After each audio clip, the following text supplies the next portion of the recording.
Subscribe করার সাথে সাথে বেল আইকনটি অবশ্যই ক্লিক করো।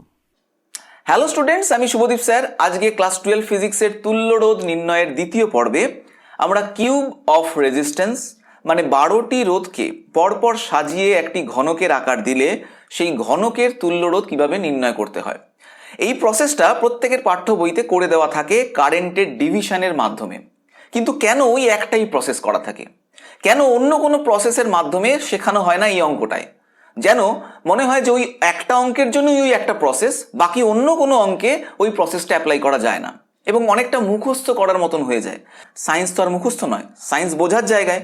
আজকের ক্লাসে আমরা দেখব যে এই যে স্ট্রাকচারটা দেওয়া আছে কিউবের স্ট্রাকচার, সেখানে যে কোনো বিন্দুর মধ্যে তুল্যরোধ নির্ণয় করতে বলুক, তোমরা অনায়াসে করতে পারবে এই প্রসেসের মাধ্যমে।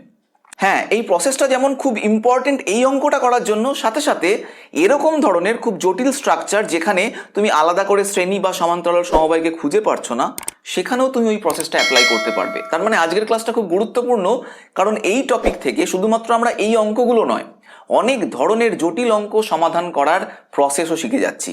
চলো তাহলে আজকে আমাদের ক্লাসে প্রবেশ করি, তোমরা অবশ্যই আমার সাথে থেকো।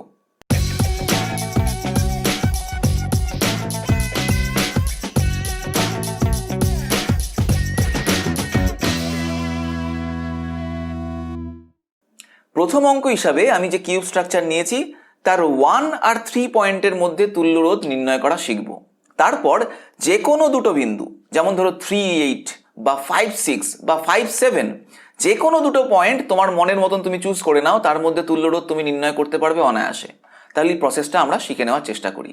এই প্রসেসটার নাম method of symmetry equal potential. কি এই প্রসেস, সেটা আমরা এবার স্টেপে স্টেপে বোঝার চেষ্টা করি। এখানে আমরা 12টা রেজিস্ট্যান্সকে দেখতে পাচ্ছি, যারা একটা কিউবের প্রত্যেকটি বাহুতে বসে আছে।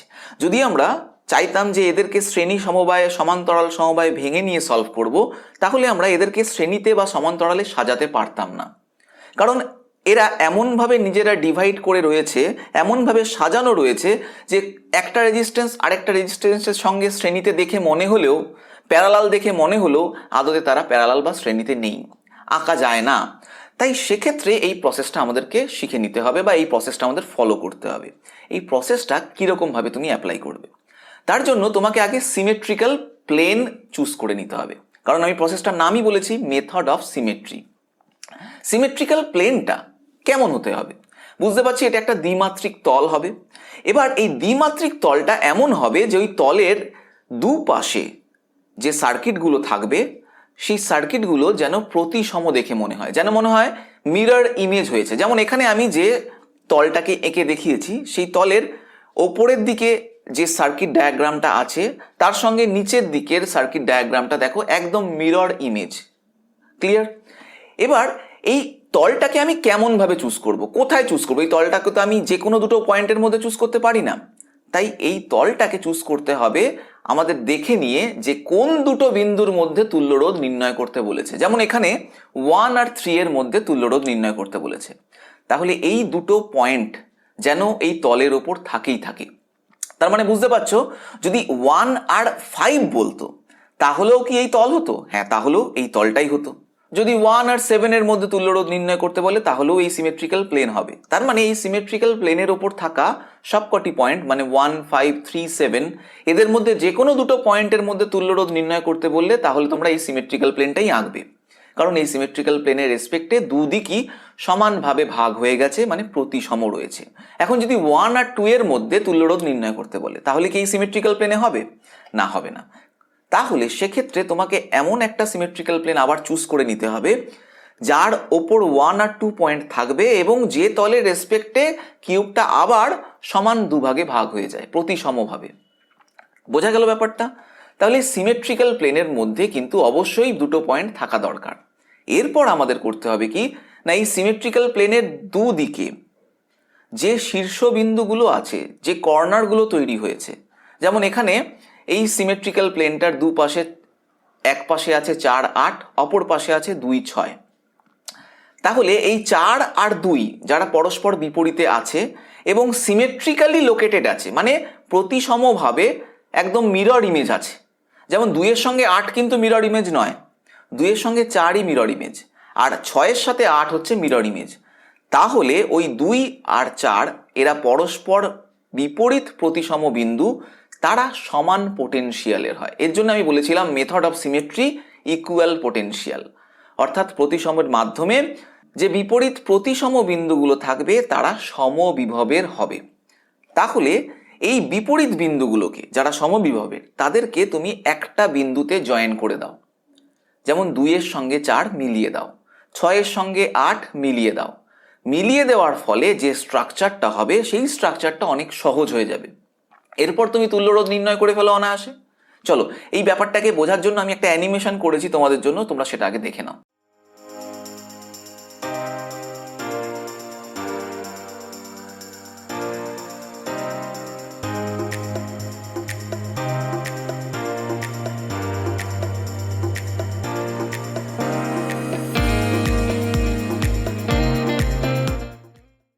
তাহলে তোমরা দেখলে যে এই কমপ্লেক্স স্ট্রাকচারের প্রতিসম বিন্দুগুলোকে মিলিয়ে দিয়ে একটা বিন্দু করে নতুন যে সার্কিট তৈরি হলো সেই সার্কিটটা কত সহজ দেখে মনে হচ্ছে। এখন তোমরা অনায়াসে তুল্যরোধ নির্ণয় করতে পারবে। চলো, এইখানে আমি সেই সার্কিটটাকেই এঁকে দেখিয়েছি। এখানে আমরা দেখতে পাচ্ছি যে 1 আর 3 এই দুটো বিন্দুর মধ্যে তুল্যরোধ নির্ণয় করব।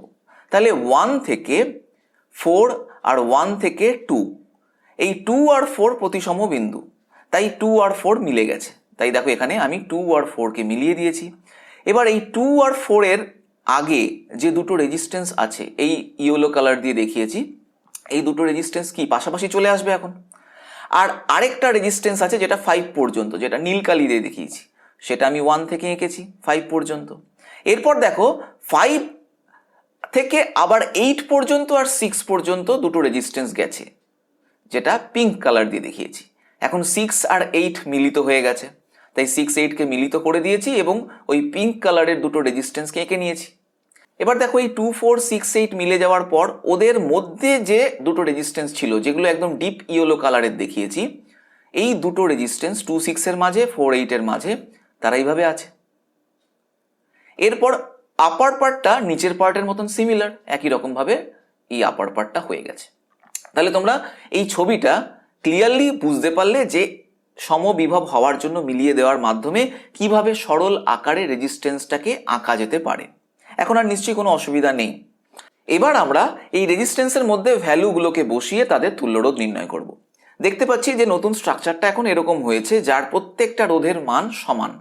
যদি রেজিস্ট্যান্সের মানগুলো সমান না হতো তাহলে কিন্তু এই প্রতিসম পদ্ধতিতে করা যেত না, কারণ তখন ওই যে মাঝখানের প্রতিসম তলটাকে তুমি ধরেছো, সেই তলের দুপাশে দুটো ডিফারেন্ট রেজিস্ট্যান্স থাকতো, তারা মিরর ইমেজ হতো না। তাই এক্ষেত্রে সব কটা রেজিস্ট্যান্স সবসময়ের জন্য সমানই থাকে।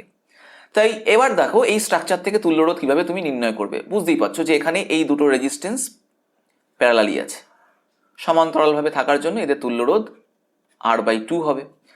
এখানে এই দুটো রেজিস্ট্যান্সও আবার প্যারালালি আছে, তাহলে এদের জন্য R/2। এখানে এই দুটো রেজিস্ট্যান্স এরাও সমান্তরালে আছে, তাহলে এদের জন্য R/2। একই রকমভাবে এটাও R/2, এটাও R/2। যেহেতু আমরা জানি যে যখন দুটো রোধ সমান থাকে এবং তারা সমান্তরালে থাকে, তাদের তুল্য রোধ হয় প্রত্যেকটা রোধের মান ডিভাইডেড বাই তাদের সংখ্যা, তাই R/2 হয়েছে। এবার আমরা যে স্ট্রাকচারটা পেলাম, এই স্ট্রাকচারটাকে আমরা অনেকেই চিনি। ইয়েস, এটা আমাদের চেনা হুইটস্টোন ব্রিজের স্ট্রাকচার, হুইটস্টোন ব্রিজ। এবার এই হুইটস্টোন ব্রিজের মধ্যে চারটে রেজিস্ট্যান্সকে আমি PQRS নামকরণ করলাম। যদি P/Q ইকুয়ালস টু R/S হয়, তখন আমরা বলবো যে হুইটস্টোন ব্রিজটা ব্যালেন্সড। দেখতে পাচ্ছি P/Q যদি ভাগ করে দেখি R/2 ডিভাইডেড বাই 3R/2, এটা হচ্ছে ডান দিকেও তাই, R/S মানে R/2 ডিভাইডেড বাই 3R/2। তার মানে এই হুইটস্টোন ব্রিজটা ব্যালেন্সড হুইটস্টোন ব্রিজ। আর ব্যালেন্সড হুইটস্টোন ব্রিজ যখনই হয় তখন আমরা এই R/2 রেজিস্ট্যান্সটাকে ইগনোর করতে পারি, কারণ এই পয়েন্টের পোটেনশিয়াল আর এই পয়েন্টের পোটেনশিয়াল দুটো সমান হয়, তার ফলে এই রেজিস্ট্যান্সের মধ্যে দিয়ে কোনো কারেন্ট যায় না। তাহলে এই R/2টাকে বাদ দিয়ে আমরা হিসাব করতে পারি। তাহলে নতুন যে সার্কিটটা আমাদের হলো সেই সার্কিটটা R/2 শ্রেণীতে, আর 3R/2 শ্রেণীতে, এবং তারা তারপর প্যারালালি। তাহলে এবার তুল্যরোধ নির্ণয় করা নিশ্চয়ই আর কোনো ব্যাপারই নয়। এই দুটোকে শ্রেণীতে যেহেতু আছে, তুল্যরোধ আমরা বুঝতেই পাচ্ছি R/2 × 2 সো আর এখানে আছে 3r/2 করে, সো এটা হয়ে যাচ্ছে 3r/2 into 2, that is 3r। তাহলে দুটো রেজিস্ট্যান্স পেলাম, একটা আর একটা 3r, যারা প্যারালালি আছে। তাহলে এদের তুল্যরোধ নির্ণয় করা ইজি। এদের তুল্যরোধ হয়ে যাচ্ছে r into 3r divided by r plus 3r। So 3r² divided by 4r, তাহলে 3r/4, এই হয়ে গেল আর ইকুইভ্যালেন্ট রেজিস্ট্যান্সের মান। তাহলে 1 আর 3 এর মধ্যে তুল্যরোধ হলো 3r/4, এবং তোমরা এই মেথডের মাধ্যমে কত সহজে করলে, এবং এই যে মেথডটা শিখলে এই ধরনের কমপ্লেক্স স্ট্রাকচারের যে কোনোটার ক্ষেত্রে অ্যাপ্লাই করতে পারবে। চলো এবার আমরা যে কোনো পয়েন্টের মধ্যে করব বলেছি, তাই করে দেখাই। আমাদের নেক্সট টাইপের প্রবলেমে চলে যাই, সেখানে আমরা 1 আর 2 পয়েন্টের মধ্যে তুল্যরোধ নির্ণয় করা শিখব। সাথে সাথে এটাও শিখব যে 1, 2 কেন, যে কোনো পয়েন্টের মধ্যে হোক তার জন্যও একই হবে। তো আমি একটু আগেই শিখে নিয়েছি যে যদি 1 আর 2 এর মধ্যে তুল্যরোধ নির্ণয় করতে হয় তাহলে প্রতি সমতলের ওপর এই 1 আর 2 অবশ্যই থাকা চাই। তাই প্রতি সমতলটা এমন হলো 1, 2, 7, 8 এই চারটে পয়েন্টকে নিয়ে, এবং সেই তলের রেসপেক্টে দু প্রান্ত বা দু দিক একদম প্রতিসম। এবার আমি বলবো তোমরা একটু ভেবে বলো তো যে এখানে এই প্রতিসম তলের বিপরীত দিকে ঠিক প্রতিসম কর্নারগুলো কোনগুলো হয়েছে? হ্যাঁ, তোমরা বুঝতে পেরেছো, 3 আর 6 এরা হচ্ছে প্রতিসম দুটো বিপরীত বিন্দু। ঠিক একই রকম ভাবে 4 আর 5 তারাও প্রতিসম বিপরীত বিন্দু। তাহলে এই 3, 6 আর 4, 5 এই দুটো পয়েন্টকে জয়েন করে একটা পয়েন্ট করে দাও, নিয়ে স্ট্রাকচারটা আঁকো, তাহলেই হয়ে যাবে। তাহলে চলো যদি আমরা সেটা করি, তাহলে 3, 6 আর 4, 5কে জয়েন করে দিচ্ছি। জয়েন করার সাথে সাথে স্ট্রাকচারটা আমার এরকম হয়ে যাচ্ছে। এখন নিশ্চয়ই এই স্ট্রাকচারটা আঁকতে তোমাদের কোনো অসুবিধা নেই, স্টেপে স্টেপে করো। 1 আর 2 বিন্দুর মধ্যে তুল্যরোধ যেহেতু নির্ণয় করবে, তাই ওই দুটোকে আগে এঁকে নিয়ে তারপর স্টেপে স্টেপে রেজিস্ট্যান্সগুলোকে আঁকো। 3, 6, 4, 5 পয়েন্টগুলোকে একটা পয়েন্ট ধরে নিয়ে আঁকো, এই স্ট্রাকচারই হবে। এবার দেখো এই স্ট্রাকচারটাও আমাদের খুব চেনা চেনা মনে হচ্ছে। ইয়েস, এই স্ট্রাকচারটা একটু আগে দেখে নেওয়া স্ট্রাকচারের মতন সিমিলার। তার মানে এখানে আমি যদি পয়েন্টগুলোকে চেঞ্জ করে দিই তাহলেও স্ট্রাকচারের কিছু চেঞ্জ হচ্ছে না। হচ্ছে চেঞ্জ কোথায়? হচ্ছে চেঞ্জ এই পয়েন্ট দুটোতে। হ্যাঁ, এই পয়েন্ট দুটো চেঞ্জ হয়ে যাওয়ার জন্য হতে পারে স্ট্রাকচারটা একই রকম হচ্ছে, কিন্তু ক্যালকুলেশনটা এক থাকছে না। এটাকে কিন্তু আমি হুইটস্টোন ব্রিজের স্ট্রাকচারে আনতে পারবো না, এটা অন্য কোনো স্ট্রাকচার হয়ে গেছে। কারণ এখানে 1 আর 2 পয়েন্টের মধ্যে তুল্যরোধ আমাদের নির্ণয় করতে হবে। তাহলে ব্যাপারটা কি, এখান থেকে আমরা কি কনক্লুশনে যাচ্ছি? কারণ আমাদের তো উদ্দেশ্য এমন কিছু সহজ পথ বার করে নেওয়া বা এমন কিছু প্রসেস জেনে নেওয়া এখান থেকে, যাতে আমরা যে কোনো পয়েন্টের মধ্যে তুল্যরোধ নির্ণয় করতে পারি।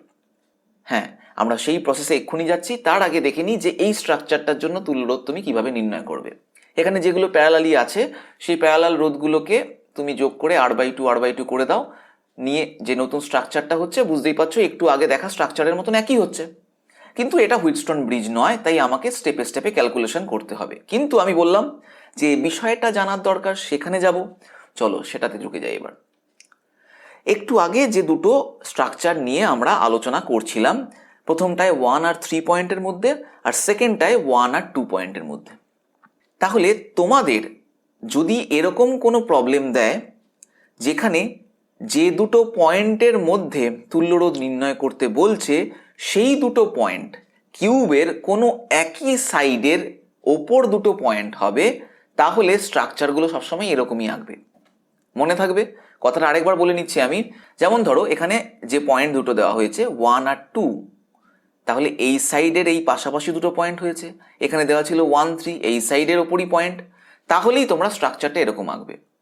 যদি এই চারটে পয়েন্টের মধ্যে অন্য কোনো পয়েন্ট দেয়, যেমন ধরো বললাম আমি 1 আর 6 বলে দিল, তাহলেও আঁকতে পারবে। কেন বলছি? তার কারণ ওই 1 আর 6 যদি হয় তাহলে ওটা আরেকটা সাইড এই কিউবের, সেই সাইডে 1, 2, 6, 5 এই চারটে পয়েন্ট আছে। ধরো কিউবটাকে তুমি ঘুরিয়ে নাও, কিউবটাকে ঘুরিয়ে নেওয়ার পর এখন তোমার মুখের সামনে কি চলে আসছে? 1, 2, 5, 6 এই চারটে পয়েন্ট চলে আসছে। তাহলে একই সাইডের ওপর যদি পয়েন্টগুলো হয়, সেটা 1, 2 হতে পারে, সেটা 1-3 হতে পারে, সেটা 1-4 হতে পারে, সেটা 2-4 হতে পারে, সেটা 3-4 হতে পারে, সেটা 2-3 হতে পারে। একই সাইডের ওপর যদি কোনো পয়েন্ট থাকে, যদি এরকম হয় তাহলে এই সার্কিটটাই আঁকবে। কিন্তু যদি 1-7 হয়, দেখো এটা কিন্তু একই সাইডের ওপর হচ্ছে না। 1 হচ্ছে একটা সাইডের ওপর পয়েন্ট, আর 7 অন্য একটা তলের ওপর পয়েন্ট। তাহলে এদের ক্ষেত্রে কিন্তু তুমি এই প্রসেসে ছবি আঁকতে পারবে না, তখন তোমাকে অন্য কোনো প্রসেস অ্যাপ্লাই করতে হবে, সেটা আমি একটু পরেই বলবো। তাই আমরা সব পয়েন্টের মধ্যে তুল্যরোধ নির্ণয় করাই শিখব। শুধু মনে রাখবে যে যে দুটো পয়েন্টের মধ্যে তুল্যরোধ নির্ণয় করতে বলছে সেই দুটো পয়েন্ট নিয়ে একটা সাইড হচ্ছে কিনা। তাহলে আমরা ফাইনালি কনক্লুশন হিসেবে তোমরা খাতায় লিখে নিতে পারো যে একই তলের ওপর বিন্দু দুটি যদি কোণাকুনি থাকে, বিন্দু দুটি যদি কোণাকুনি থাকে, একই তলের ওপর বিন্দুগুলো যদি কোণাকুনি থাকে, তাহলে তোমরা এই সার্কিটটা আঁকবে। এই সার্কিট আর এই সার্কিট সিমিলার, কিন্তু পার্থক্য একটু আছে। কি বলতো? এই কোন পয়েন্ট দুটোর মধ্যে তুল্যরোধ নির্ণয় করতে হবে। তাহলে এইটার ক্ষেত্রে যেমন একটা এদিকে, একটা তার উল্টো দিকে, কিন্তু এই সার্কিটের জন্য দুটোই একই ডিরেকশনে, তাই না? তো আমাদের তো সেটাও জানতে হবে। হতে পারে সার্কিট আমরা বুঝে গেলাম যে একই সাইডের ওপর হলে এই সার্কিটগুলোই স্যার আঁকবো, কিন্তু এন্ডগুলো কোন দিকে আঁকবো সেটা নিয়েও একটা কনফিউশন থাকবে। একদম নয়। এবার কি করবে, যে যদি একই সাইডের ওপর, ক্রসের কথা আমি এখন বলছি না, আমি বলছি ধরো একই সাইডের ওপর যে দুটো বিন্দুর মধ্যে তোমাকে তুল্যরোধ নির্ণয় করতে বললো সেই দুটো বিন্দু কোণাকুনি দেওয়া আছে, তাহলে তুমি এই সার্কিটটা আঁকবে। একদম সিম্পল, এই পয়েন্টগুলো লেখারও দরকার নেই। ঠিক আছে? ঠিক একই রকম ভাবে যদি একই তলের ওপর কোণগুলি পাশাপাশি থাকে, যেমন 1 আর 2 পাশাপাশি, তলটা এটাই আছে বাট পাশাপাশি, তার জন্য তুমি এই সার্কিটটাই আঁকলে এবং পাশাপাশি একটা রেজিস্ট্যান্সের মধ্যে দুটো লাইন ড্র করে নেবে এবং তাদের নাম বলে দেবে 1 আর 2। যেমন এখানে 1 আর 2 বলেছি, তাই 1 আর 2। ক্লিয়ার? ব্যাপারটা বুঝতে পেরেছো? চলো তাহলে তুমি এখানে থেকে আমাকে বলো। আমি ধরো এখানে আমি বলছি তোমাদেরকে, ধরো বললাম 5 আর 6 এই দুটোর মধ্যে তুল্যরোধ নির্ণয় করতে বলছি। বলো তো দেখি কিরম ভাবে করবে, একটু ভেবে নাও। আমি তার জন্য একটু স্টপ করছি। দেখো এবার 5 আর 6 যে তলে আছে, তুমি কোন তলটা ভাবতে পারো? তুমি 1, 2, 5, 6 এই তলটাও ভাবতে পারো, আবার 5, 6, 7, 8 এই তলটাও তুমি ভাবতে পারো। এখন এই দুটো তলের মধ্যে কোন তল ভাববে সেটা তোমার ব্যাপার, কিন্তু পয়েন্ট দুটো যে কোনো তলের মধ্যে পাশাপাশি আছে, কোণাকুনি নেই। তার মানে কোনটা হবে? এই সার্কিটটা হবে না এই সার্কিটটা? অফকোর্স পাশাপাশি থাকলে আমরা এই সার্কিট আঁকবো এবং এই যে দুটো লাইন, এই দুটো লাইনকে একটাকে 5 বলবো, একটাকে 6 বলে দেবো। কতটা সিম্পল বুঝতে পারছো? এই সার্কিট আঁকা বা এই সার্কিট মনে রাখা কোনো ব্যাপারই নয় তোমাদের কাছে। আচ্ছা চলো আরেকটা বলি। ধরো বললাম 4 আর 5, 4 আর 5, চলো 4, 5। তাহলে 4, 5 কে নিয়ে একটা তল হচ্ছে 1, 5, 8, 4 এই তলটা হচ্ছে, এবং এই তলের ওপর 4 আর 5 কোণাকুনি আছে, তার মানে এই সার্কিট হবে। এবং এখানে আমি একটাকে 4 বলবো, একটাকে 5 বলবো। ক্লিয়ার? ব্যাপারটা ক্লিয়ার হচ্ছে যে একই তলের ওপর পাশাপাশি বা কোণাকুনি দুটো পয়েন্ট হলে তাদের জন্য সার্কিটের ক্ষেত্রে এন্ড পজিশনগুলো কিরকম হয়। তো চলো এবার আমাদের ইম্পর্টেন্ট জায়গায় পৌঁছে যাই, আরেকটা যেটা আমাদের বইতে দেওয়া থাকে, যে যদি বিন্দুগুলো ক্রসে থাকে, 1 আর 7 হয়, তাহলে কি ওই দুটো স্ট্রাকচার, যে দুটো স্ট্রাকচার আমরা অলরেডি শিখলাম সিম্পল স্ট্রাকচারগুলো, সেগুলো কি অ্যাপ্লাই করা এখানে যাবে না যাবে না? চলো আমরা করবো অ্যাপ্লাই। যেহেতু 7 পয়েন্ট আর 1 পয়েন্ট এই দুটোকে নিয়ে আমি একটা প্রতিসম তল আঁকতে পারি, আঁকলাম। সেই তলের রেসপেক্টে দুদিকেই প্রতিসম, সেটা করলাম। তাহলে এখানে বুঝতে পারছি 2 আর 4 এখানে প্রতিসম দুটো বিন্দু, বিপরীত বিন্দু। 6, 8 প্রতিসম বিপরীত বিন্দু। তাহলে এই দুটো পয়েন্টকে জয়েন করে দিলে নতুন স্ট্রাকচার হবে, স্ট্রাকচারটা একই দেখতে হবে। তাহলে তো একই স্যার, অসুবিধা কি আছে? অসুবিধা আছে, এবার অসুবিধা আছে। দেখো এই যে স্ট্রাকচারটা পেলে সমস্ত কিছু বুঝতে পারছো যে একই রকমভাবেই আঁকা গেল, কারণ 1 আর 3 পয়েন্টের মধ্যে আমরা করেছিলাম, ঠিক একই রকমভাবে 1 আর 7 জন্য আমি ক্যালকুলেশন করলাম, নিয়ে ছবিটা আঁকলাম, ছবিটা একই রকম হবে, এটাই তো স্বাভাবিক। কিন্তু যে এন্ড পয়েন্টগুলো হলো, সেই এন্ড পয়েন্টগুলো আগের মতন একই জায়গায় নেই এখন। কিন্তু দেখো এই এন্ডটা এখানে আছে আর এই এন্ডটা এই নিচে আছে, তার ফলে এটা হুইটস্টোন ব্রিজ স্ট্রাকচার হবে কিনা সেটা ভালো করে আমাদের পরখ করে দেখে নিতে হবে। চলো দেখতে পাচ্ছি এখানে 1 আর 7। এবার এটা হুইটস্টোন ব্রিজ হবে কিনা তার জন্য আমি এখানে পি কিউ আর এস এই দুটোকে চুজ করে নিলাম। দেখো তো P by Q equals to R by S হয় নাকি? P by Q equals to R by S হবে। এটা R by two divided by 3r/2, এটা আবার 3r/2 ডিভাইডেড বাই r/2, তার মানে এটা P by Q is equals to R by S নয়। তার মানে এটা ব্যালেন্সড হুইটস্টোন ব্রিজ নয়। তাহলে ব্যালেন্সড হুইটস্টোন ব্রিজ না হলে তোমাদেরকে কারশফস ল অ্যাপ্লাই করতে হবে, কেভিএল কেসিএল এর সাহায্যে সলভ করতে হবে এবং সেটা লেন্দি হবে। এই কারণে এই প্রসেসকে আমরা ফলো করব না, আমরা ফলো করব এর জন্য অন্য একটা মেথড। তাহলে মনে রাখবে যে যদি যে দুটো বিন্দুর মধ্যে তুল্যরোধ নির্ণয় করতে বলছে সেই দুটো বিন্দু একই তলের ওপর হয়ে থাকে, সেটা পাশাপাশি হতে পারে, কোনাকুনি হতে পারে, তাহলে তার জন্য যে প্রসেস, এই প্রসেসটা কিন্তু সেটা অ্যাপ্লাই করলে হবে না। এখানে কোনাকুনি যেহেতু বিন্দু এবং সেই কোনাকুনি বিন্দুগুলো দুটো ডিফারেন্ট তলে আছে বলে এক্ষেত্রে আমাদেরকে ডিভিশন অফ কারেন্ট এই মেথডটাকে অ্যাপ্লাই করতে হবে। না হলে হুইটস্টোন ব্রিজের স্ট্রাকচার হলেও সেটা ব্যালেন্সড হবে না। তুমি ওটা পদ্ধতিতেও করতে পারো, কিন্তু সেক্ষেত্রে একটু লেন্দি হবে, আমরা তো সহজ পদ্ধতি শিখবো। তাহলে সেক্ষেত্রে আমাদেরকে এই ডিভিশন অফ কারেন্ট মেথডকে অ্যাপ্লাই করে করতে হবে। এই প্রসেসটা কি, এটাও অত্যন্ত সহজ। চলো আমরা তাহলে সলভ করার চেষ্টা করি। এর জন্য আমি করলাম কি না, এই 1 নম্বর পয়েন্টটাকে আমি সোর্স বললাম আর 7 নম্বর পয়েন্টটাকে ড্রেন বললাম। সোর্স মানে কি, যে এখান থেকে কারেন্ট ঢুকছে, 7-এর দিয়ে কারেন্ট বেরোচ্ছে।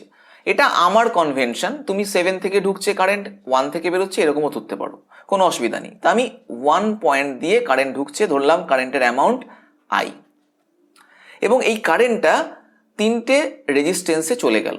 যেহেতু 3টে রেজিস্ট্যান্স সিমিলার, 3টেরই রেজিস্ট্যান্স আর আর আর করে, তার মানে কারেন্টটা রেজিস্ট্যান্সের উপর ভিত্তি করে সমান ভাগে ভাগ হয়ে যাবে। কারণ আমরা জানি ওহমস ল থেকে আই প্রপোর্শনাল টু 1/r, এবং এখানে 3টে রেজিস্ট্যান্স সমান হওয়ায় কারেন্ট 3টে রেজিস্ট্যান্সে সমান সমানভাবে ভাগ হয়ে যাবে। তাহলে 3টে রেজিস্ট্যান্স হওয়ায় আমি এটাকে সমানভাবে ভাগ করে আমি I/3 বলতে পারি। এরপর এই যে I/3 কারেন্টগুলো 3টে লাইনে ভাগ হয়ে গেল, এই 3টে লাইন বরাবর গিয়ে ওগুলো দেখো আবার ফার্দার ডিভিশন হতে হবে, কারণ সামনে আবার একটা ব্রাঞ্চ তৈরি হচ্ছে। তো এখানে I/3টা গেল এই পথে যাওয়ার পর এখানে এই 4 নম্বর পয়েন্ট থেকে, কর্নার থেকে আবার দুটো রেজিস্ট্যান্সে ভাগ হয়ে যাচ্ছে। তাহলে এখানে এটা I/3 ডিভাইডেড বাই 2, তার মানে I/6 হয়ে গেল।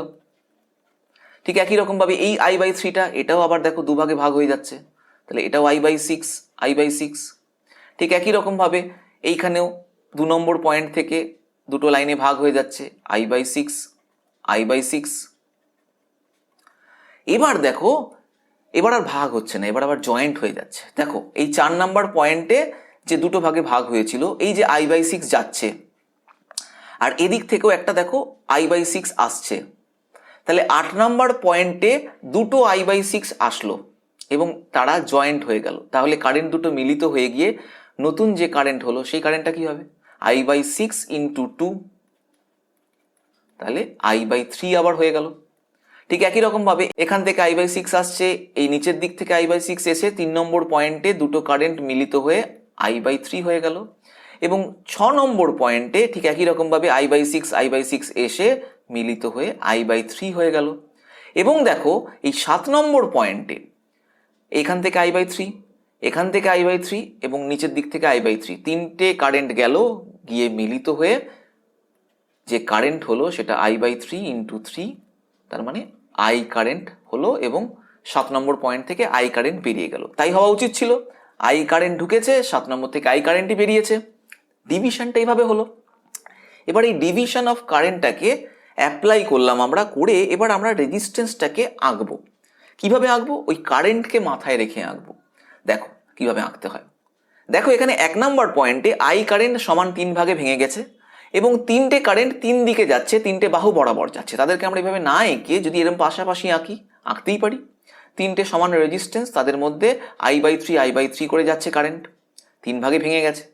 ঠিক একই রকমভাবে 7 নম্বর পয়েন্টে এই I/3 কারেন্ট 3টে রেজিস্ট্যান্সের মধ্যে দিয়ে এসে মিলিত হয়ে I হয়েছে, তাহলে তাদেরকেও আমরা এইভাবে আঁকতে পারি। এখন আমাদের এই পয়েন্টগুলো ইম্পর্টেন্ট নয়, আমরা কিন্তু কারেন্টের রেসপেক্টে ভাবছি।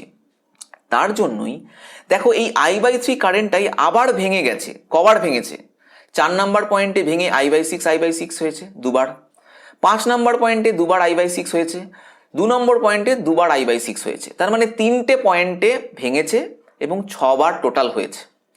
তো আমি এটাকে তো এইভাবে ভাবতে পারি যে এই যে রেজিস্ট্যান্সের মধ্যে দিয়ে I/3 গেল, এখানে আমি দুটো রেজিস্ট্যান্সকে এঁকে দিতে পারি যারা সমান। তাহলে এই I/3টা দুভাগে ভেঙে যাবে এবং তারা I/6 হবে। ঠিক একই রকমভাবে এই রেজিস্ট্যান্সটাকেও আমি দুভাবে আঁকতে পারি, এই রেজিস্ট্যান্সটাকেও আমি দুবার আঁকতে পারি। তার মানে আমি 6টা রেজিস্ট্যান্স পেয়ে গেলাম এবং তাদের প্রত্যেকের মধ্যে I/6 হলো, তার মানে I/6 6টা হয়ে গেল। তাহলে সার্কিটটা কেমন দেখতে হলো? সার্কিটটা এরকম দেখতে হলো। এবং তারা আবার মিলিত হয়ে গিয়েই তো I/3 হয়েছিল, কারণ দেখো এই I/6 নিচের থেকে I/6 এসে I/3 হয়েছিল। হতে পারে, আমি কিন্তু বলেছি যে পয়েন্টটা এখানে ইম্পর্টেন্ট নয়। আমি হয়তো এক্স্যাক্ট 4 থেকে যে কারেন্টটা যাচ্ছে, 5 থেকে যে কারেন্টটা যাচ্ছে, তারাই মিলিত হয়ে গিয়ে 8-এ পরিণত হচ্ছে, এটাকে আমি গুরুত্ব দিচ্ছি না। এখানে আমি কারেন্টটাকে গুরুত্ব দিচ্ছি। কারেন্ট কতবার ভেঙেছে, কিভাবে ভেঙেছে। তাহলে এভরিথিং ক্লিয়ার হয়ে গেল। এবার আমরা এই সার্কিটটা দেখতে পাচ্ছি কত সিম্পল সার্কিট। এই সার্কিট থেকে তুল্যরোধ নির্ণয় করা নিশ্চয়ই আর কোনো ব্যাপারই নয়। চলো তাহলে তুল্যরোধ নির্ণয় করা দেখে নিই। এখানে এই দুটো রেজিস্ট্যান্স প্যারালালি আছে, তাহলে এদের জন্য R/2, এই দুটোর জন্য R/2, এই দুটোর জন্য R/2।